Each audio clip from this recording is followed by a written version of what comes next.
Hey everybody, this is Rocky and Sarah from the Tea and Tequila Book Show, and today we're going to talk about where we get our inspiration from.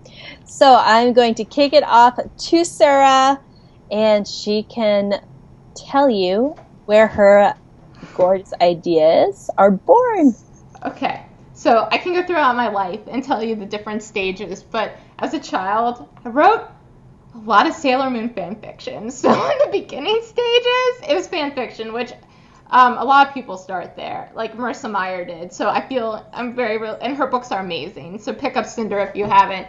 But she started out with Sailor Moon fan fiction, so I'm particularly fond of her because I feel like we started in the same place. So it was first like that crazy anime cartoon with like the only all-girl superhero that I know of bunch where they had cool powers and fun outfits. So why wouldn't you? And her name was Sailor Star, which was really cliche for the fanfic world, but it was really popular. She won awards, which for horrible seventh grade writing, that's awesome. Then I eventually graduated to like my own fairy tales. So I'd make up my own kind of fairy tales, like I loved fairy tales and made them. And then I hit my adaptation period, which is still here. And I love, love, love adapting things. Like, I did my thesis in college on adaptations of Chaucer's Troilus and Cressida. So I'm, like, obsessed with adaptations. Like, that's why I love Cinder, because it's fairy tale. I grew up reading them. And so now I did, my first novel was a stupid socialist, like, fairy tale. So that was still my fairy tale period. It was, like, about socialism, like how you should have no king. It should be all about the people. Everyone should, like, work for it. It was so socialist. I'm like, now I'm like, oh my gosh. But it was really funny. Like, I thought that was a new idea. And I had some ideas where it was like Hamlet, but I didn't know it was Hamlet. Like, she has to get revenge, and she doesn't want to. And it was influenced by S.E. Hinton. But my second real novel was Arthurian Legend update for high school. Before May Cabot did it, I did it first. Let it be known for the record. And it was really fun. I think it was good, but I'm not sure if it was. But at the time, I thought it was the best book ever. And then I did Pre-Raphaelites, which is an artistic movement in college where I updated it. There's storyline of Dante Gabriel Rossetti. So, like, artists influenced me as well, like historical ideas, because it's, like, this dramatic romance where there's prostitutes and, like, suicide. Like, it's over the top. The Pre-Raphaelite Brotherhood had these insane, crazy, like, love stories. I was like, I can update this to college. And then my mother didn't like a guy I was dating. He later became my husband, and she loves him now, for the record. But I was initially, like, nervous about it. I hope none of my relatives are watching. And that one was based on Persephone. And that's really awesome. And it was, like, you know, a girl whose mother disapproves, and it was, like, Hades, and it was set in college. Like, it was college, I believe. Or, yeah, it was college. That was another college story. And now she loves my husband, for the record. It was just daughter dating, first time kind of stuff. And then the last one was... my most recent one was an update of Gatsby for high school. So it's been like a range of a lot of adaptations, but now I've gone in a new phase, Rocky, for ideas. So like I like old stories that can see reply to my life is a book about dreams and like this girl who has to sleep at certain times and like this whole government shutdown between nightmares and good dreams, which is influenced by me being in DC and hating all the stupid shutdown. And so it was, so that's been influenced by that. And it's also, I have a condition where I kind of pass out at any point, and that's been weird. Like, you don't know when you'll lose consciousness. So I was interested in having an idea of not controlling your consciousness because she's the daughter sleep. She has to fall asleep at certain times, and she doesn't have control over it. So it was kind of me dealing with that issue. But that's an original idea. So now I'm starting to move back into, like, my fantasy roots. And that was fun. So it's like pulling elements of my life, frustrations with government shutdowns, living in a political environment, pulling that in. I have an idea for also to show the Traveling Pants style book with the Greek myths. So I'm going to re-update the Persephone and also do Atalantia, Cupid Psyche, and the last one is, it's Theseus and Ariadne. So it's like, again, I'm going back to my roots too. So I'm starting to like throw in new things, but I'm really big on old stories, updating them, seeing how these classic ideas can still apply to a modern context. And I love the classics, so I really want teens or new adult fiction, whatever that is, to be introduced to things I love and grew up on. Like I played Barbie dolls with Greek myth growing up. Like it was Hermes was my Todd doll. And like Barbie would be Aphrodite. So I grew up on Edith Hamilton, read it to death. So I love introducing it to people. that are of a younger age than I am, and or stories like Pre-Raphaelites, which are really fun and juicy from Victorian era that people don't know about. So that's really a passion of mine. That's where I get a lot of my ideas, is either from my life or seeing how Greek myths parallel my life in the case of Persephone, and just like updating old stories. That's where I get my ideas. I love it. I love it. So mine is, you were talking about you started sort of with fan fiction and then evolved and changed, and now you're talking a lot about like your later stuff was about personal experiences and exploring those things. Mine really is around, I began with personal experiences, and it's that has evolved. So for me, I have lived in poverty, lived through abuse, lived through violence, lived through, moving to another country, lived in secrets and shame, like all these different things. And what for me, books were refuge. I would climb up onto a roof and read books, or I'd go under my mattress and turn off the lights and have a flashlight and read books. So books were sanctuary for me. So whenever I read a book or found an idea, I always thought about a main character that was suffering in some way. And a lot of times it was because of secrets or because of shame or because of feeling like her external circumstances were oppressive in some way. And then I would build a world around that. And I always wanted to create a sanctuary for them. And not in the fact that everything turned into like unicorns and rainbows, because generally I made them go through a lot of shit. But the idea that I always wanted them to know was that, the main characters, there's hope in the darkest of places. Like for me, that's my number one thing. If I can share with the world, that would be it. And so most of what I come up with is how to show someone who's in the darkest of places or most hopeless of places to overcome, and who she discovers she is en route to finding that. So it's the whole hero's journey, but I'm extremely visual. So my inspiration tends to be an image. I generally have some sort of idea around, a general character or thing or someone I want to, I always think about, I'm speaking to them, I'm talking to them or talking for them when I write.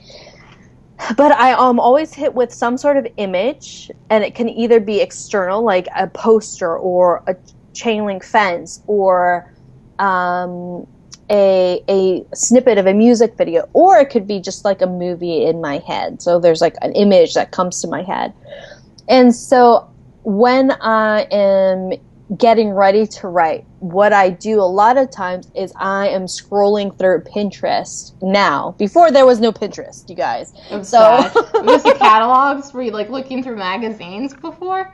Before, what I would do was I would look at book covers and I would look at music videos, because I feel like there was a lot of music videos that had stories within them. They were so good. Are you talking about the late 90s, early O's music videos? Yeah. So much better back then. I know. I'm like, what the hell are they doing now? Anyway. I Want to Be With You Guys is hilarious in retrospect. If you all want to laugh, it's related to Center Stage, and the most ridiculous, I'm in pain pressing my face against the wall music video. Remember the old days. Oh my gosh, remembering the old days. So I would love to watch this, and I also love to watch movies, in the same feel of what I was going for. So when I want to write about war and justice, I love Braveheart. I'll watch Braveheart and anything associated close to Braveheart.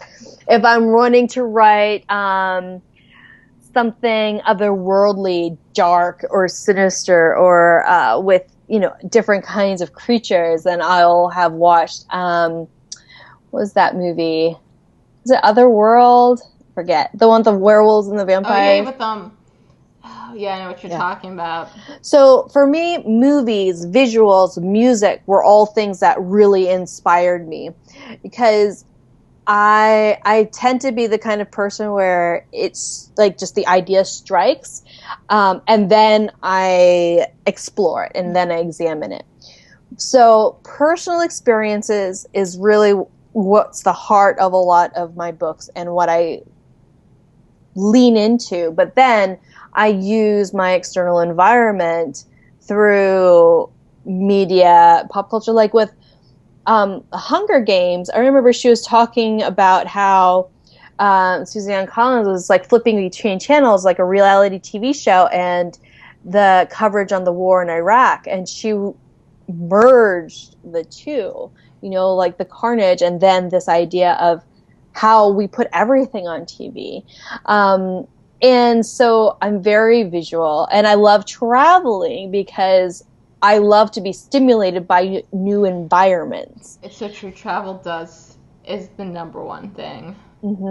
Travel is phenomenal. One, because a lot of times you're kind of uncomfortable, you're really curious, you're constantly observing, and so you're just being fed so much in like tiny bits of time.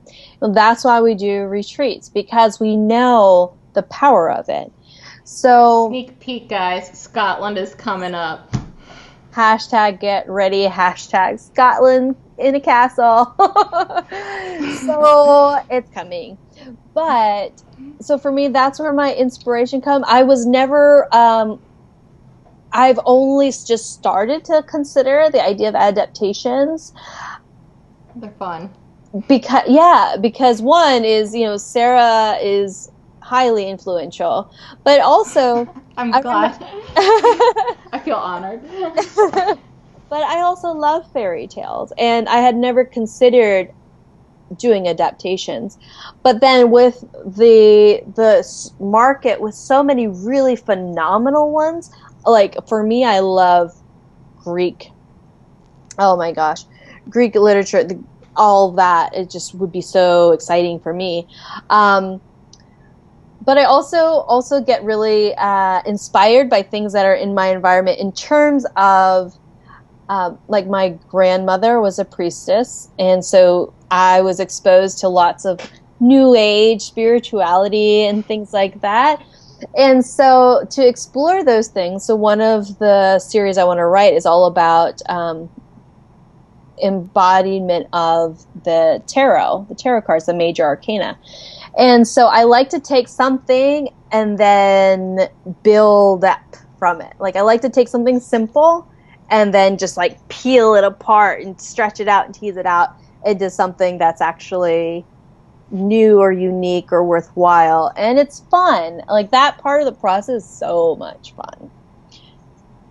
So much fun. Oh my gosh, yeah. Guys. And I got my Cuban Psyche idea in New Orleans from a photograph on the wall of the famous kiss in the Louvre, like the statue, which is beautiful. And I think it's based off Cuban Psyche. I saw that, and I was staring at a restaurant in New Orleans, and I was like, oh, I have an idea. And I grabbed out my phone and wrote it down in my notes, because you just don't know, guys. Have your notes and phone ready. It can happen at any moment. Exactly. And that's what we want you to know. It's like you can get inspiration from anywhere. You can get inspiration today, right now, in 2 seconds, from us, from the next YouTube video. And you just have to be open to it. And the more open you are and the more curious you are, the more the ideas really pour in. And you can now have an excuse to watch your old Backstreet Boys music video, like the Everybody one, when they're in the haunted house and they're all like werewolves and like, oh my gosh.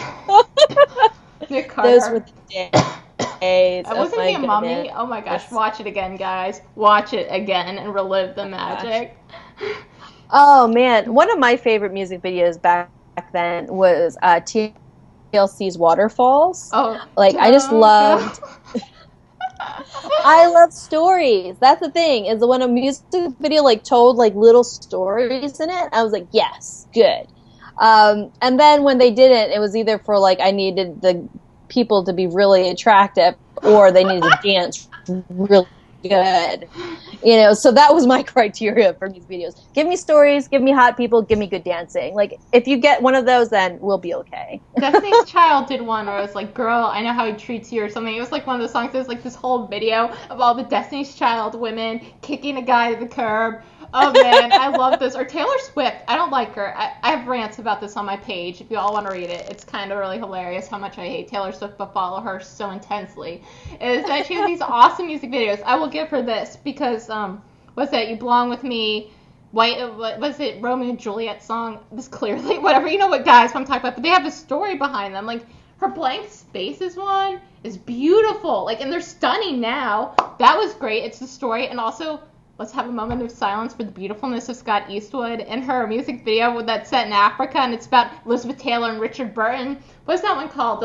Wildest Dreams. Watch it, guys. He's stunning. Or if you're a guy, Taylor Swift's pretty too. But it's amazing. It's a story. So Taylor Swift, I have some issues with you, but props for your awesome music videos.